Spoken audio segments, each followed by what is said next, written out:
So Kiddocare connects parents with trusted babysitters. When we say trusted, we train, they come to you. It's peace of mind.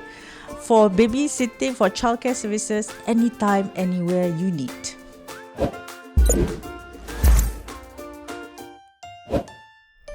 My problem is also a problem that's faced by a lot of women. Okay, not just women in Malaysia, it's a global problem. So if we look into Malaysia alone, right, 39% of our women are in the workforce. Now, where are the other women? They're not working. Right? Out of the 39%, a substantial amount of them actually decline promotion, actually then leaves their job to take care of the children once, they give birth, right? And they don't want to come back into workforce simply because they cannot find, suitable childcare support for them, right? And this is a real problem. Now, when we drill further into why is this a real problem, why can't they find childcare support?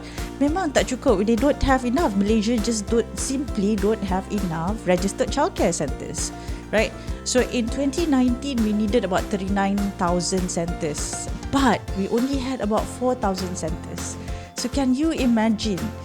To accommodate the needs of 5 million children, we just don't have enough childcare centres.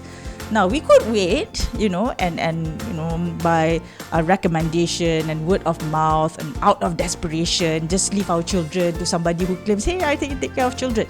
But we hear so many news and all the unfortunate events of children being neglected, abused, in certain cases, even death, right? And we had to come in and do something about it.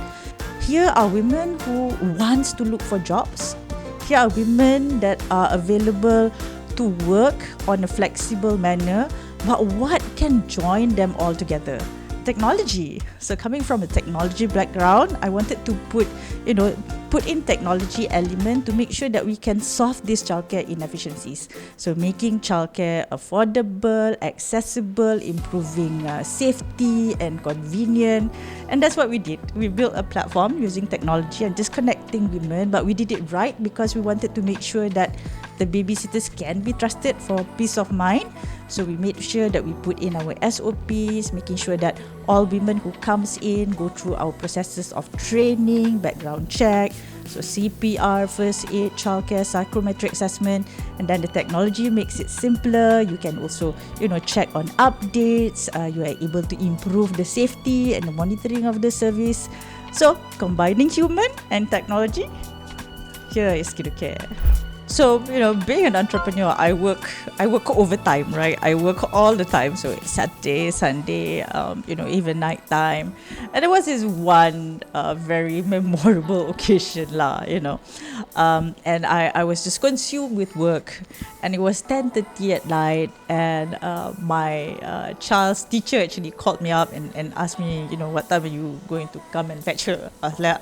Fetch her from where? So she's still in school. Right? And when I picked my daughter up, who was about 3 years old at that time, she got into the car and she was like, Mom, don't you love me?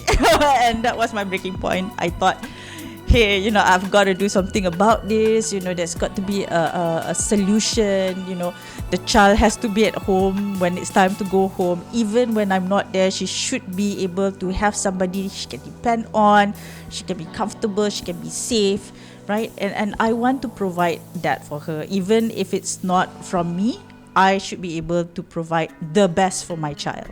I wouldn't say I wanted to change anything. I thought, whatever mistakes that we made, it was designed to be that way. It was supposed to be mistakes, and it was good that we had mistakes in the early days so that we could recover very well, very fast, right? Mistakes were there. I mean, we did make mistakes. Whether we could have done things better, yes, we could, right? But we could not been able to identify, what's best if we did not had gone through all that.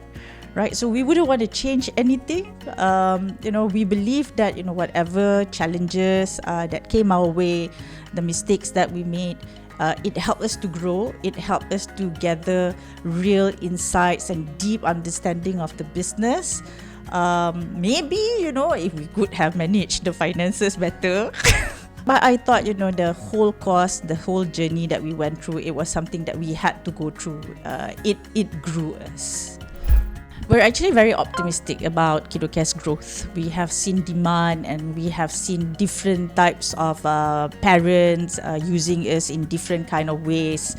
We're very happy to know that our lifetime value with our customers is actually pretty good, pretty long. They keep staying with us, they keep repeating the service. To some extent, we believe that we've been able to do something right with establishing our brand as a trusted brand. And with that, we look forward to actually developing more products to support parents as the child grow. Our services would also evolve to support the growth and the development of a child. And this will give us a lot of opportunity to support every family with different kind of products and services. When we talk about our services evolve with the children growing and their needs are going to be different, right? So we see as a child grow from 0 to 12 years old, their needs would also be changing, right? So when we started off with babysitting simply because we want to make sure we are able to then really know the children we're serving and you know how parents would require our service. But as they grow along, we would then be able to provide more educational type of services, you know, providing personalized education, tutoring, coaching, and they evolve more, they grow more, then we will be supplementing their growth with enrichment activities, sports coaching, those kind of things. We're building our AI layer to also be able to predict the needs of a child and be able to support the child with the right kind of suggestions for right kind of services and products based on their characters and their development. Kiddocare is not just an on-demand platform, but it is also a very personalized platform for care services, for educational services that supports children from 0 to 12. Now, the reason why we do this too, because we want to make sure that our service providers, they are now our carers, would be able to grow with us. So as the platform grow, as the services grow, the women who are with us as service provider would also be able to take on more courses, be able to provide more premium type of services, higher value services that will enable them to grow in the industry of childcare and early learning education. My advice is that be prepared for a very challenging journey. I must say, be flexible with the plan. You have to have an end goal in mind, but you must also be able to be smart enough to pivot and to move your way around, because at the end of the day, although you want to achieve your goal, you should be able to sustain yourself through in order for you to achieve your goal. It is actually a real challenging journey, especially when it comes to fundraising, and many people are going to say no to you than to say yes. But you must have real belief in your heart that what you do is really meaningful, and that will get you going every day, because as founders, there will be times when you are going to feel so alone. So the only thing that will drive you is your purpose. Everybody around you will at one point not have belief in you, but you have to have belief in yourself, right? And that belief can only be manifested if you truly believe that your business and your sound knowledge of your business is there.